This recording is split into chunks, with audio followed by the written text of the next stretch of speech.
going to the issue that I talked to you about, carbon farming. It depends if you have an investment in a carbon farm or not. Lots of farmers are selling up, it has to be said, their farms, and this is causing agitation throughout New Zealand. They've been farming, some for decades, some for generations. And suddenly, woof, a carbon farm or an overseas or a national conglomeration of people in this country have got together, purchased their farm, and off they go, and have planted it in pine trees. And this has been an issue for the South Island, can I tell you, in particular in my neck of the woods, Otago, South Island, for some time. A great fear that carbon forestry will replace real farming, and that it will be destructive of natural biodiversity in an area. It'll be destructive of waterways, and something else, and that is the extraordinary proliferation of forestry pests such as deer and pigs. Well, joining us to talk about this morning is Jim Crawford. And Jim lives in the south of Otago, but he's representative, I would suggest to you, of a large number of farmers all over New Zealand who live in proximity to carbon forests. And he joins us now. Jim, welcome to the show. Love to have you on. Yeah, how are we doing, Michael? You would have heard my introduction to do with carbon forestry.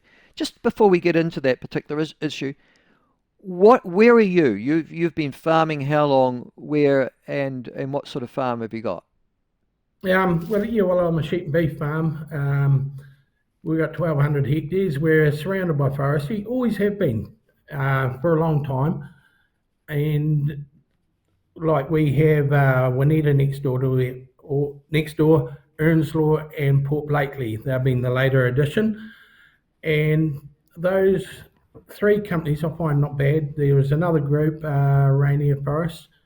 They're about 250 metres from a boundary. Now, yeah, so we've operated with forestry, and believe me, I'm not anti-forestry. There's places for it, and there's places not. All of those forestry companies I mentioned, they're probably in the better. They don't carbon farm, but nevertheless they're here, and yeah.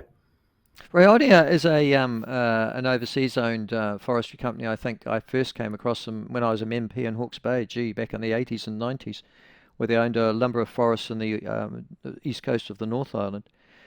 So they've obviously got extensive interest. They've been in this country a long time. Why are you particularly concerned with them as a forestry owner in your neck of the woods? Yeah, well, actually, they've actually just changed to Matariki Forest too. They've had a name change, a new buyer. The other three companies that I mentioned, well, I mean, I have a pretty good rapport with. We manage, like, our biggest gripe is with pigs coming onto your ground, rooting up the ground, and they can do a lot of damage in a night. Coming up to lambing, they not only people talk about meeting lands, but a mob of pigs roaming through a mob of sheep, or a paddock of sheep, at lambing time, they're like a pack of dogs walking through the paddock. All the lambs get mismothered. We had a meeting last year with all companies. We came out with a pretty good agreement, and I thought this is good. We're going to make progress now. And it was, if you've got a problem, you've got to be able to deal with the problem straight away. Matariki Forests have struggled with that. This year, one of my friends' paddocks were getting rooted up. They phoned them up. Their response was, you cannot go in there for 2 weeks. We've got workers in there. 2 weeks is a long time while ground's getting rooted up. Sorry, when you're talking about going into the neighbouring property, which is owned by Rainier, or Matariki, for the purpose of what? To get the pigs, because sometimes they can live within your land, but they'll always head back to the forestry. And if you can't go in and get them, they'll be back the next night, and so on. Right. So, the reasoning was it's a working forest, but we weren't asking to do that during the day.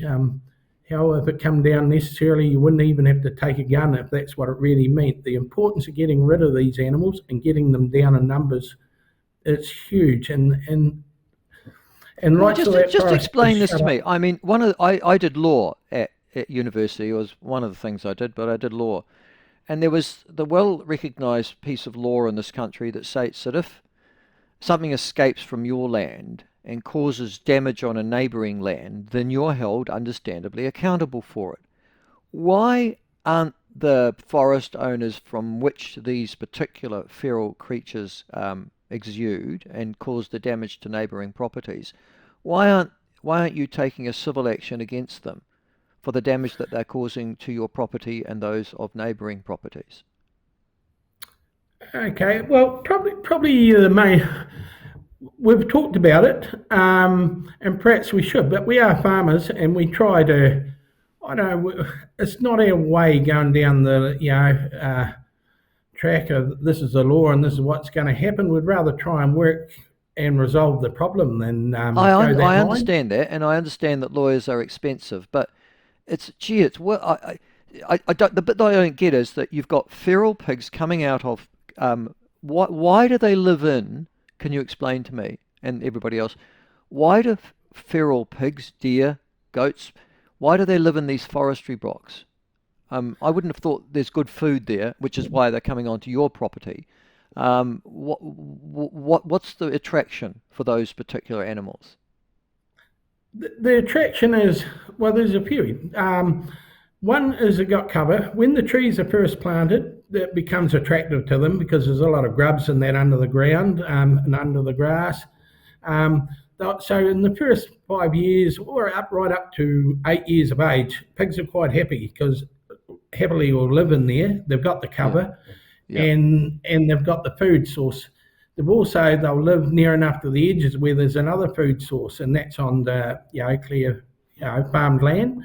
Yeah. And then when the trees are getting milled, so in a sort of 3 years after the trees have been logged, and that becomes the grubs, the who grubs and the logs and that, and the pigs love them. So you've got the forest that has been logged, then you've got plantings in it, so you've got a warm place for them to live. You've also got the food source right within it. But as populations get bigger and bigger, they spread their wings and they end up out in farms. Like for our place, we've got a lot of cover that, gullies with manuka and that. My saying is we could rid our place of all pigs if we could stop them coming in.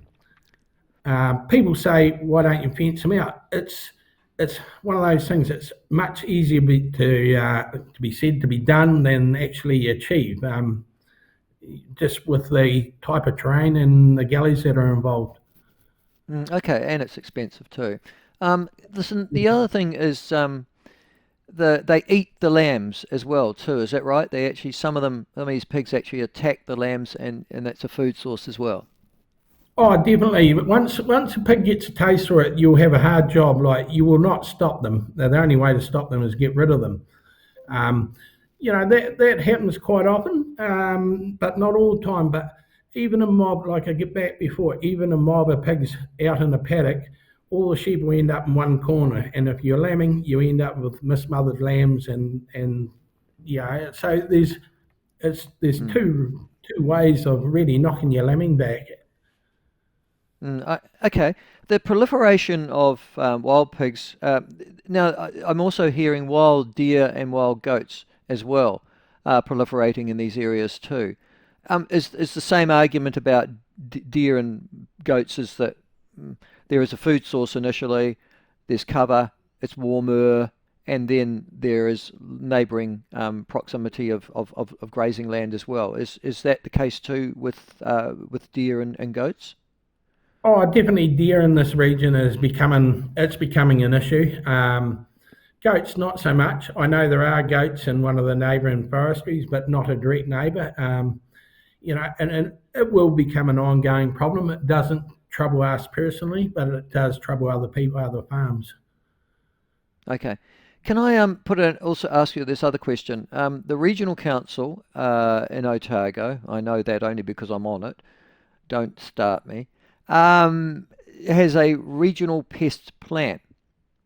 Now, you would assume that when a regional council has a regional pest plan, that it's aimed at dealing with animals that are pests. And there's no question that feral dig appear pigs and deer are, particularly in the situation that you're talking about now.